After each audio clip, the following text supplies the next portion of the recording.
Hello Serie A fan and strap in Roma fans. The honeymoon is over and the Mourinho rollercoaster is just getting started. In other unprecedented news, Juve thrill neutrals with a fourth 1-0 win in a row as they prepare to face Inter in the Derby d'Italia. We'll discuss that, Milan and Atalanta's European woes, and lots more in this episode of Scudetto. Hello and welcome to Scudetto. It's again just Boaz and myself this week. Thankfully you should be able to hear me a little bit better because back at base with all of the required equipment.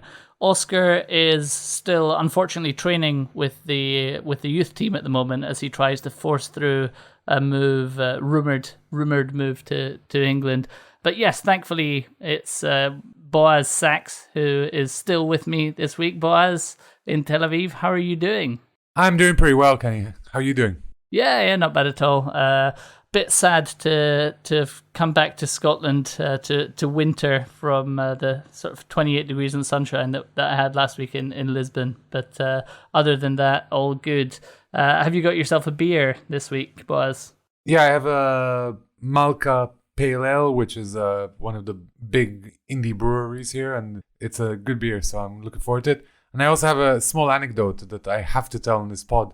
The other day I was walking in my neighborhood and there was a really strange looking gentleman down one of the streets, and he didn't have his shirt on, he had no shoes, and he was leaning awkwardly against a post smoking a cigarette or who knows what, and kind of he gave me the creeps, and I walked around him, and as I got to the end of the road I saw this woman pushing a pram with a baby, of course.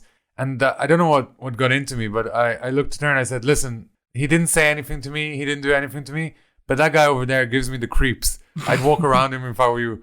And she said, who? Which man? And I said, the guy over there without the shirt. And she's like, oh, that's my husband. Oh, amazing. Foot and mouth moment.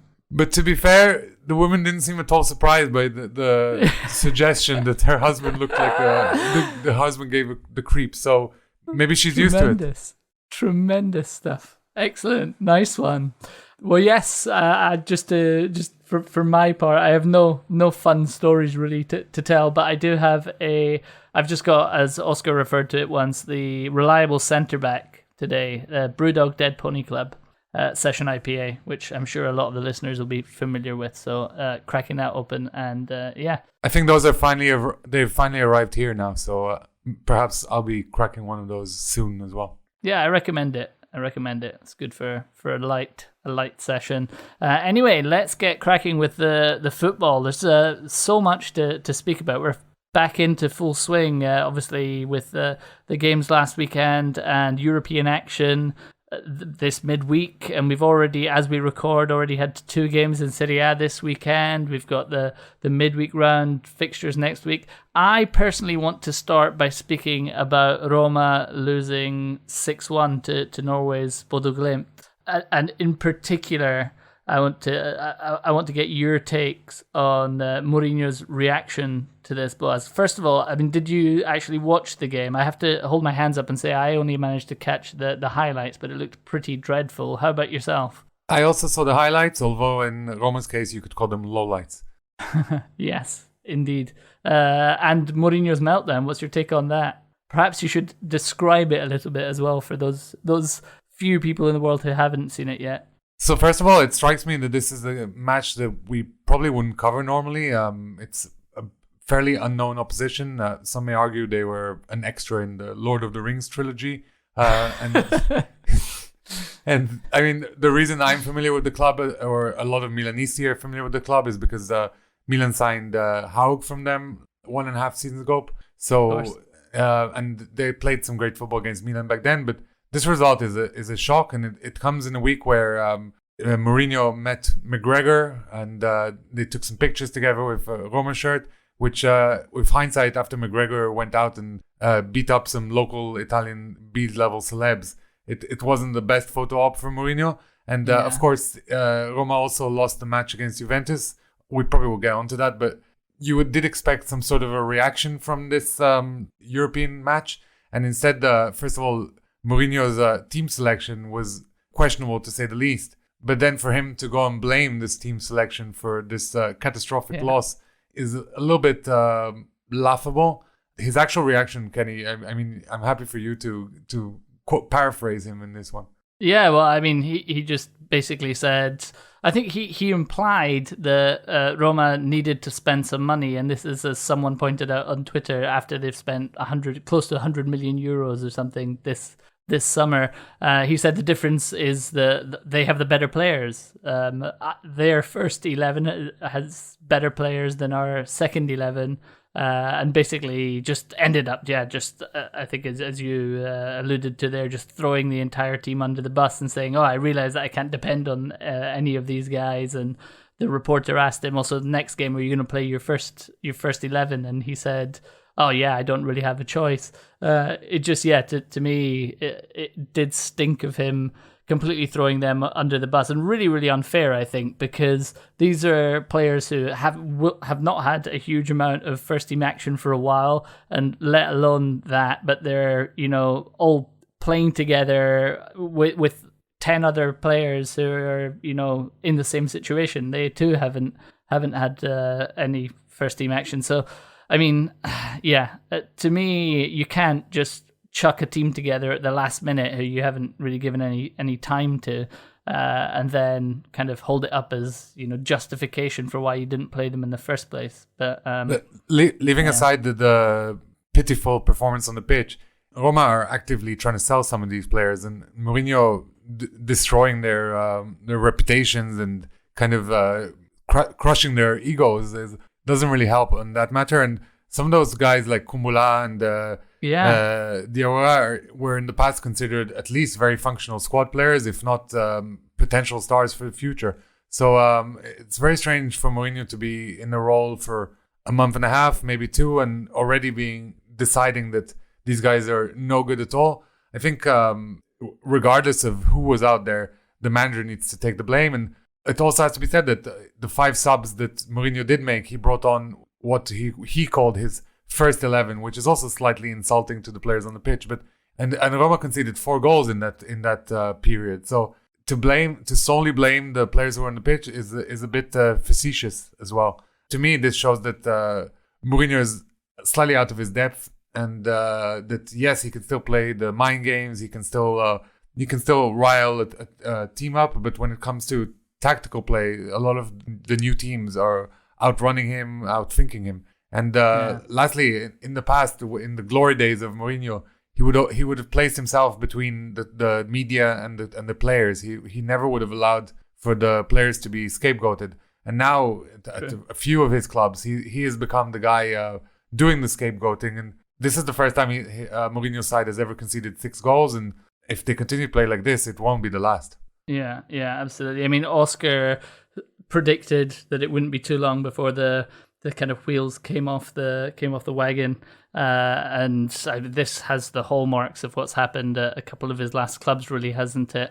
But yeah, as you mentioned there, it comes after that 1-0 loss to Juve, in which, I mean, Roma, to be fair to them, were unlucky not to come away with a point from that. Obviously, the missed penalty, but quite a lot to talk about in this game. I know that you watched this one, Boaz. What did you make of it?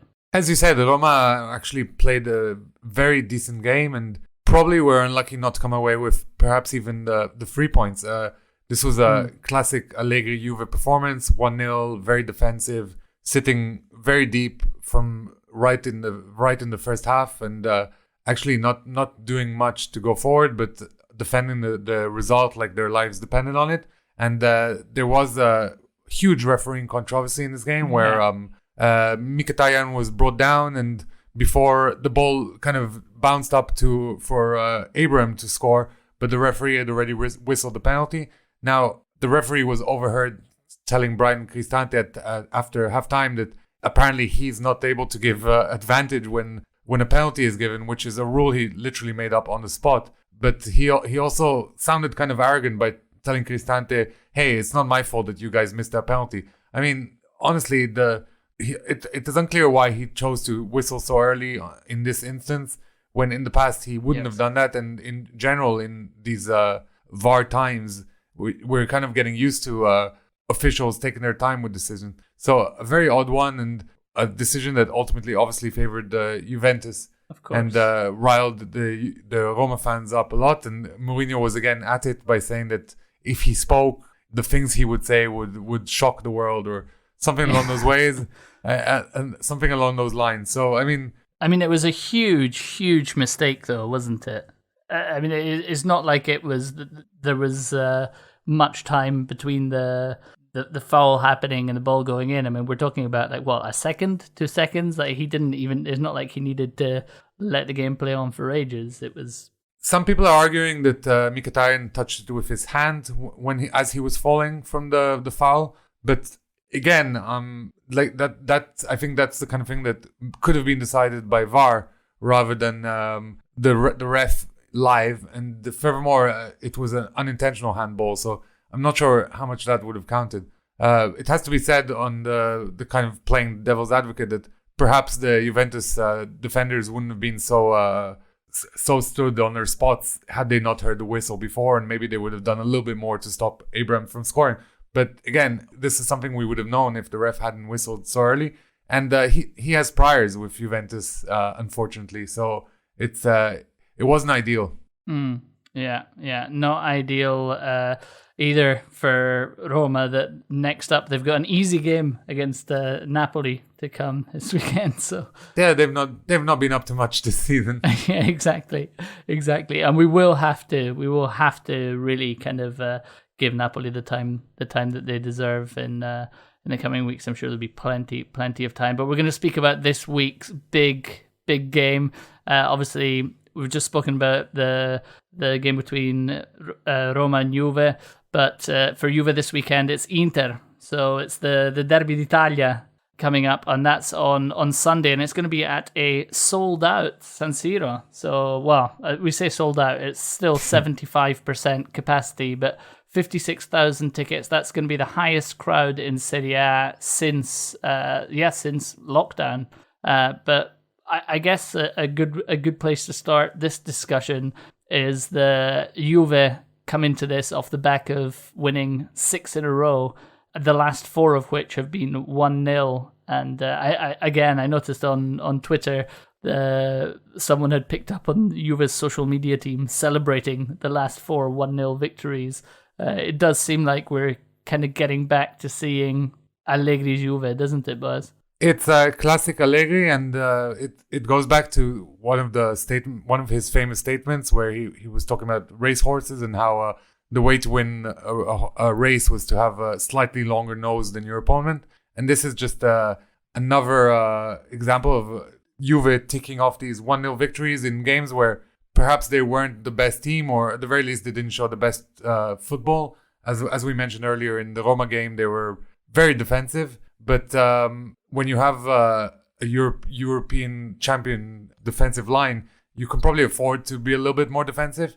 I mean, perhaps I'm a little bit naive, but maybe defensive solidity is what Juventus needed, first of all, some stability. And now they can kind of expand and give some of their more creative players a little bit more free rein. Now that I've said that out loud, I know that sounds a little bit ridiculous because Allegri is very, very set in his ways. But it would be nice to see this amazing defense and Chiesa and the likes and Kulusevski and the likes kind of being set a little bit more free. Yeah. But if it gets results, who am I to complain? Although I think I would prefer to lose and play well than to win 1-0 the way and play the way Juventus played, at least in midweek in Europe, where, to be honest, they should be smashing that kind of a position. Really? I mean, I kind of felt like it was a good away performance in Europe. I mean, yeah, it was unspectacular. They left it late. They could have quite easily lost that game, but I mean, it was job done. Really tricky trip, if you ask me. It's a fine line when you're playing badly but winning. There's a fine line between being very lucky and being very good at being lucky, so to speak.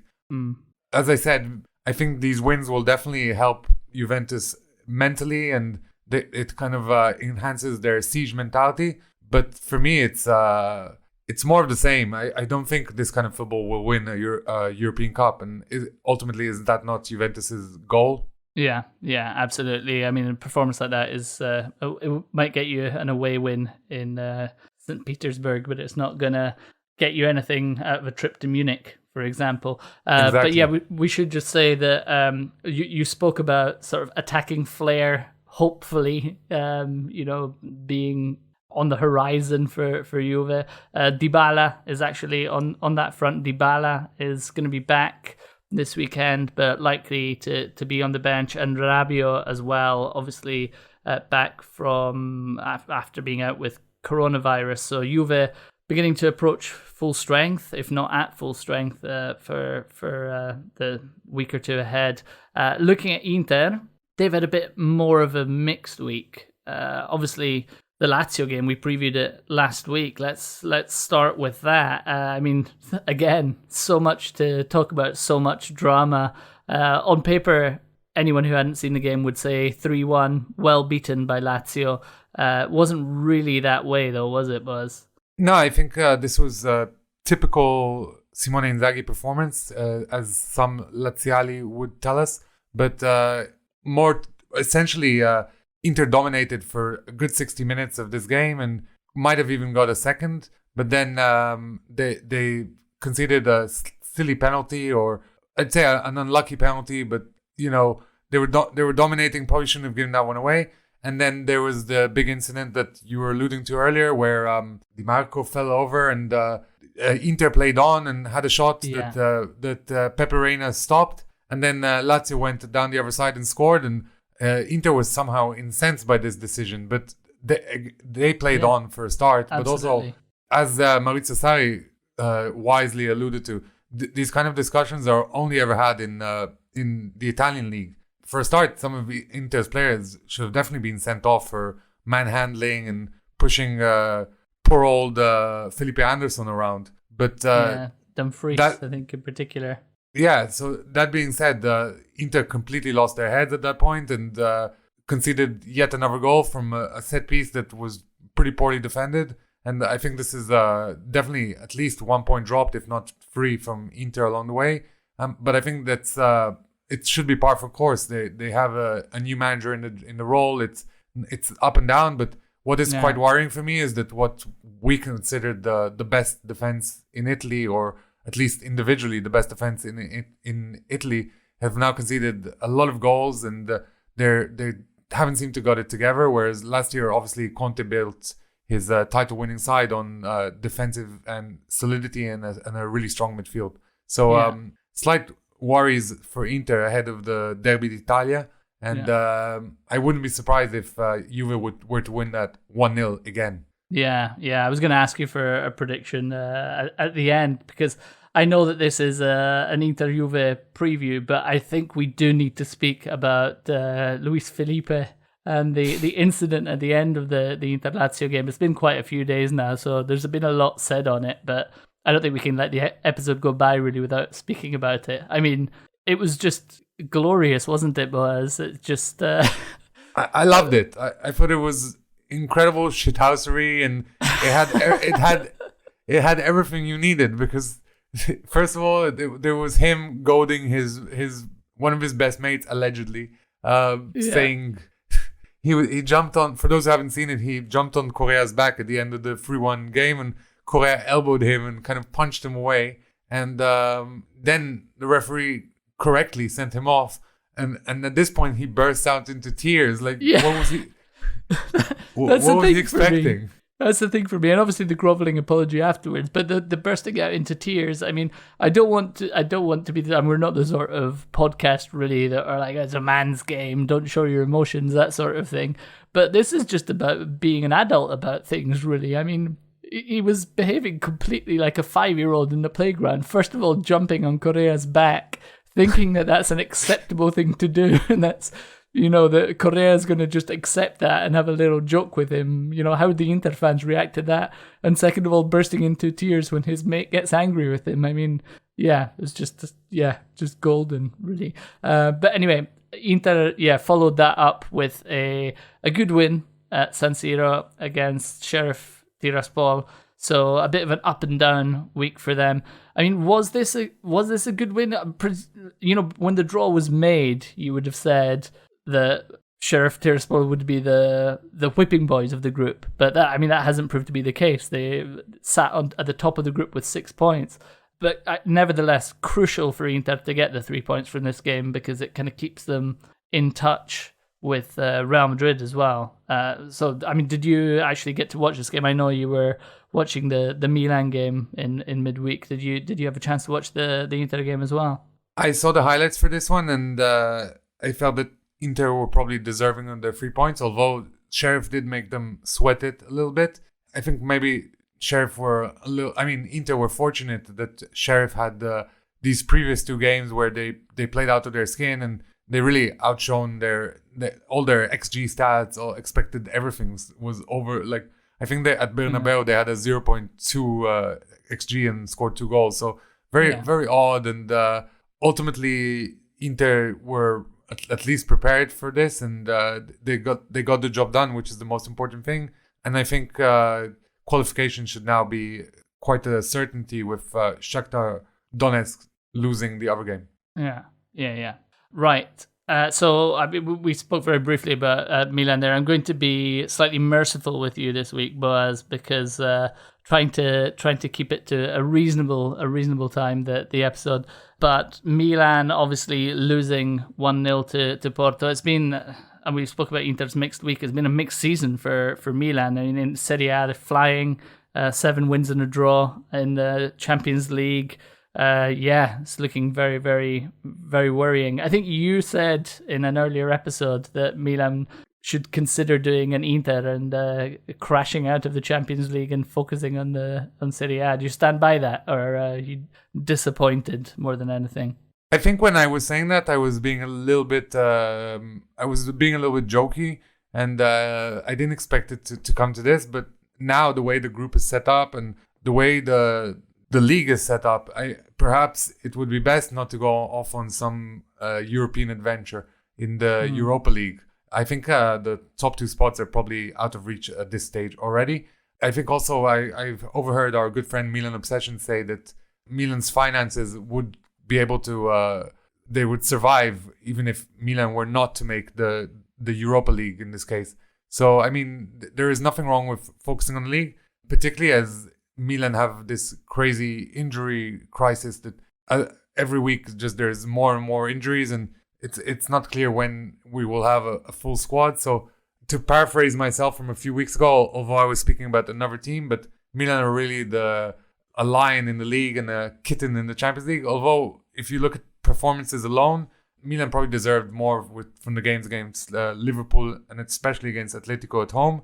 In this game against Porto, it comes after a game where Milan went down 2-0 to Verona and managed to win 3-2 incredibly. Yeah. But honestly, it wasn't a stellar performance, and or at least the first half was a very bad performance for Milan. And the same kind of performance was transferred over to the Champions League, where let's face it, Porto were the better side, and although their goal did come from what could be considered a foul, overall they were much more deserving of the 3 points, and there were maybe other incidents where the ref was a little bit more lenient on Milan, where there could have been another penalty. So, sometimes it's, as we mentioned about Juventus earlier, sometimes it's good to win or draw and play badly because it shows spirit. But in this case, I think it was a good wake-up call for Milan. And as Ibrahimovic said, it was the worst performance of the season so far, and they really need to get their stuff together as soon as possible. Yeah. Next up for Milan, obviously the game against Bologna away this weekend. Well, a bit more on that later because I think we're gonna reference Mihailovic later on. But we've gone from speaking about Milan's comeback win from 2-0 down at halftime at home. Unfortunately, to kind of complete the Champions League roundup, we've got to speak about another match in which the home side were 2-0 down at halftime, and the away side ended up surrendering the lead and losing 3-2. Atalanta, heartbreak in Manchester, really. And I think there has to be a big caveat to this narrative. The Atalanta went into this game already with a huge injury crisis, kind of, especially at the back. I mean, obviously Gozens and Hateboer long-term injuries, but Toloi and Jim City missing as well. Demiral obviously not fully fit. I mean, the number of times he clutched his hamstring, and he's going to be out this weekend as well. So, I mean, it was a shame, really. It was just a first half where it was real, heroic stuff from Atalanta up against it in terms of their personnel, and managing to pull out this 2-0 lead. But I think once the game wore on, one thing to be said as well, De Roon starting at centre back. I mean, that just tells you that tells you the state of how depleted Atalanta's squad is. But yeah, I think once Man United had kind of got back on level terms, you know how that script goes. But yeah, Boaz, you wanted to pick up on something that Antonio Percassi said. Yeah, this is club owner Antonio Percassi, who basically summarized this game by saying that United's free changes that came on, the free subs, were worth more than Atalanta's entire squad. So, I mean, that pretty much sets up the David and Goliath moment that was Man United versus Atalanta. But having said that, there comes a time when we need to stop speaking about Atalanta as this underdog, as this almost a champion, as this team that is nearly there and not, because at some point they will run out of steam and they'll have quote unquote nothing to show for this great period. And I think Gasperini himself needs to find a way to kind of lock these games where he's leading 2-0, or the same with the game against PSG where they were knocked out. I love his concept of football. I love the offensive nature of it, but maybe when you're away at Old Trafford and leading 2-0, maybe it's time to do what my good friend Max Allegri does and set up two banks of four and hope that you get away with it. Because I mean, the current way is definitely not working. So it's nice to come out of a game like this and get praised by the international media, but it would be nice to come out with a point. Yeah, I mean, they nearly did make it 3-1. There was that double save by De Gea, which, I difficult to see Man United coming back, really, if they had, after having got one back, had gone down again. But, anyway, very, very disappointing, but, positive. I appreciate it's very harsh to criticize Atalanta for not beating Manchester United, who are pretty much the richest club in the world. But I think it's slightly disappointing when I was looking at the match updates and I saw that they were 2-0 up. I was like, wow, they really could do this time. And it's a shame. And it also feeds this narrative of Ronaldo as this incredible game changer. But honestly, he was so anonymous for this game that it kind of, I don't know. I hope he gave his shirt to the Roon this time, though. Who knows?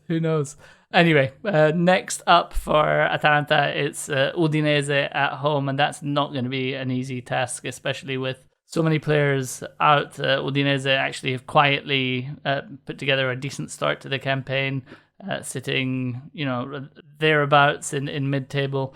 But I think that kind of concludes our Champions League roundup and preview of the games this weekend. But obviously, as we mentioned at the top of the show, we've had two games already.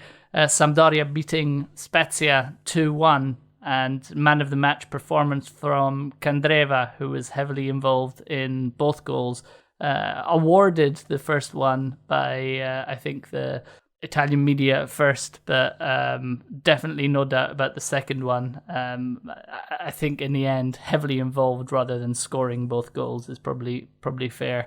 And I was telling you that I followed this game on Eurosport, and their in-match commentary seemed to constantly change the role that Candreva plays in. And at one point he was a fantasista, then he was a trequartista, then he was an ala, then he was an esterno. It's quite funny. I think they need to get their copy on. They need to decide what he is and stick to it. Yeah, I mean, he was definitely definitely man of the match anyway for me. And Spezia actually in the second half did all right. They didn't really create that many openings. I'm starting to worry for Spezia a little bit because they seem to do quite well and not get their full points, and that's going to weigh on them throughout the season. Yeah, they kept putting in good performances and having nothing to show for it at the end. But I mean, Samp definitely in the first half with the better team. So I think probably on paper 2-1's probably a fair reflection. Elsewhere in the early evening game this evening, Torino held on after leading 3-0 against Genoa to win 3-2. Didn't see that one myself, so don't have much more to add on that. And the only other thing to add really on Serie A is that in the other fixtures this weekend that we haven't touched on yet, Salernitana, Empoli and Sassuolo Venezia on Saturday, and Verona, Lazio and Fiorentina, Cagliari on Sunday. And in the rest of the best of the rest is Salernitana have sacked Castori after just one win in Serie A this season against Genoa and sitting bottom of Serie A. And just finally, the Nazionale di Calcio Femminile beat Croatia, that's the Italian women's team, beat Croatia 3-0 and now sit with 9 points out of 3 games in qualifying for the World Cup in Australia and New Zealand in 2023. Boaz, it's time for Keeping Up with the Italians. What have you got for us this week? This week we have European champion Jorginho stepping up and scoring 2 penalties, and also seeming to leave or forget his little hop before the penalties. So maybe that's a new technique, having missed a couple recently. I also have, sticking in the UK, I have former Italy Azzurini striker Diego Di Girolamo, who first scored a brace in the FA Cup tie for Buxton FC, taking them to a replay, and then he scored another brace in the replay, which made got Buxton FC to the first round of the FA Cup for the first time in 60 years in their history. So good on him.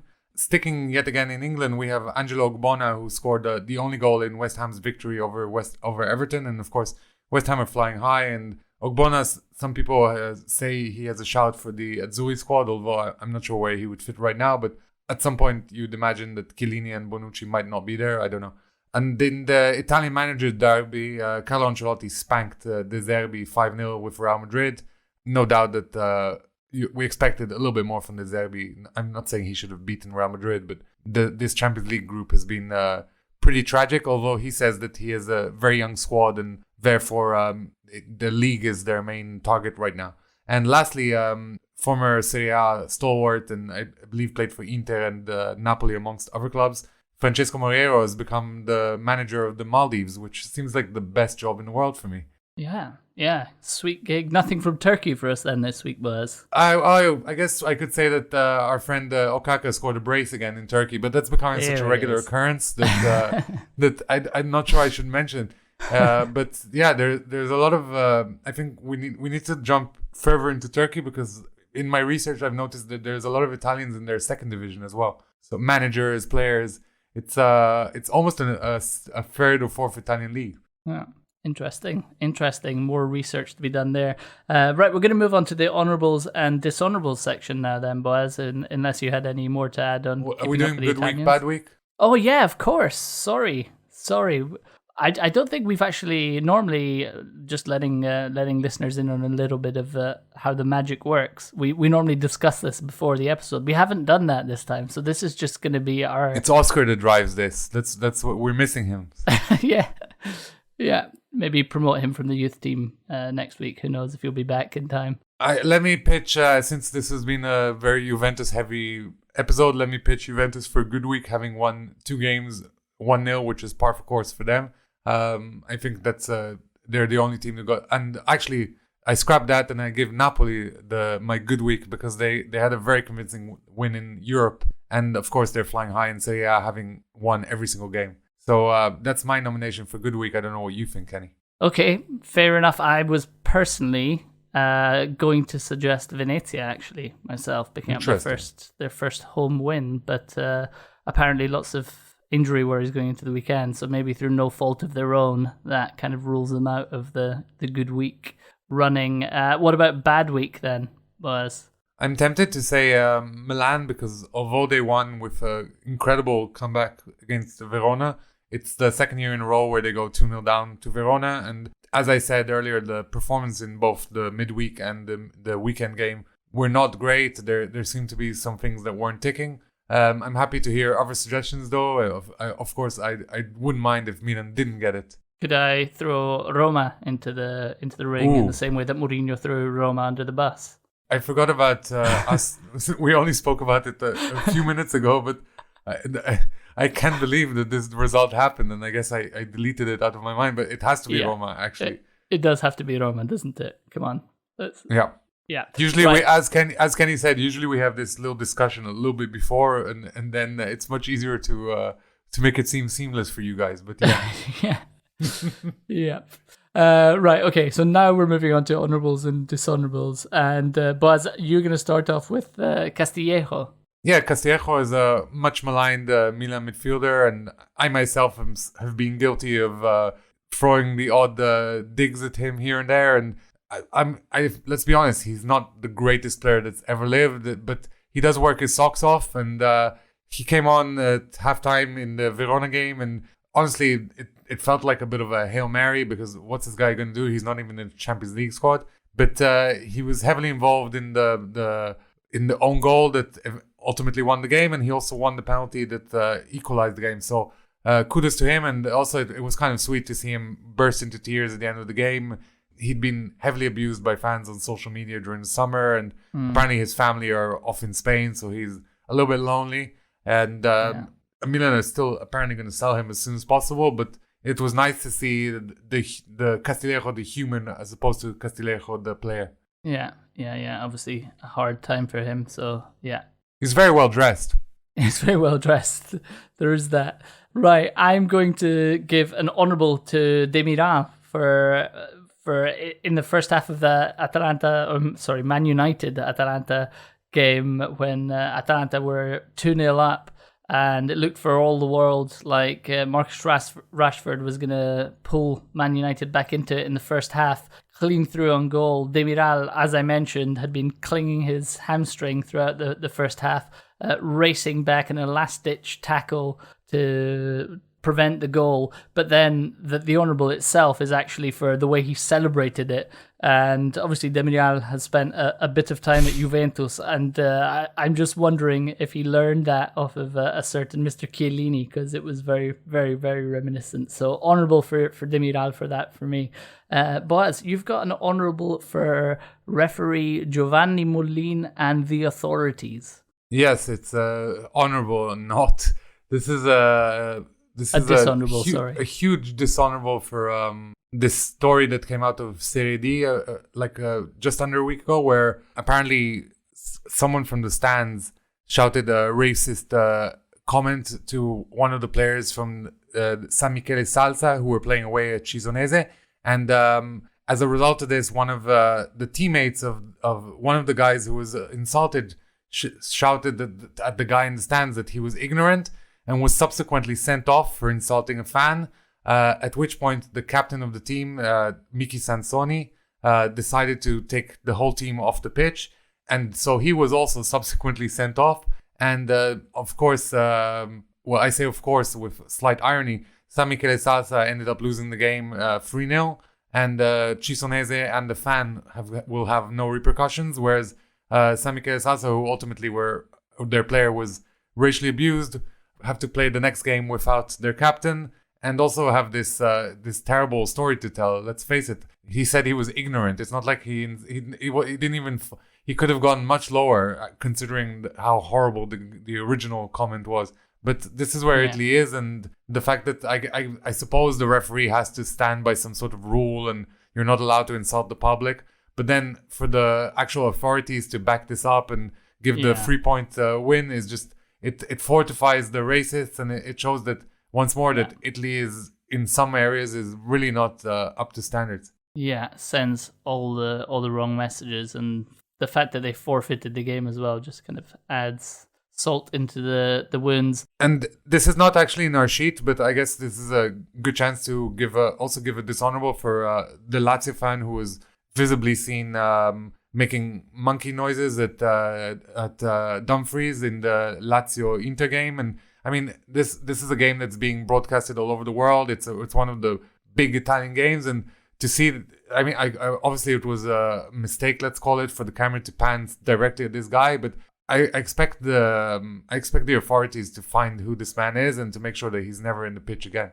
Yeah, you would hope so. It's really depressing, this section, boys, because I've got a dishonourable for Lazio's Spanish Eagle trainer, who thankfully Lazio have sacked him following the incident, but he went over to the Lazio Ultras with the Eagle and threw a fascist salute at them. So I especially liked his justification. I'm not a fascist. I'm just right wing. What are you talking about? What's going on? I know. Only in Italy would that justification work. Yeah. Let's move away from this depressing talk, Boaz. Please, Mihailovic. please. You've got an honourable for Mihailovic, or is it a dishonourable? I don't know, but I know that it's slightly more lighthearted. It's definitely an honourable for me. I mean, I think I've given Mihailovic honourables in the past for the things he says in his press conference. He's the kind of guy who is always up for a quick quote and something funny. But this week he said that he was a little bit upset that Milan would be without Teo Hernandez and the midget, who's Brahim Diaz. Right. Okay. Yeah. I think we better move on quickly from that. I'm going to give my goals honourable. And again, I'm sticking by my new rule of only giving one goals honourable per episode. And this week it has to go to Insigne for his strike against Legia Warsaw.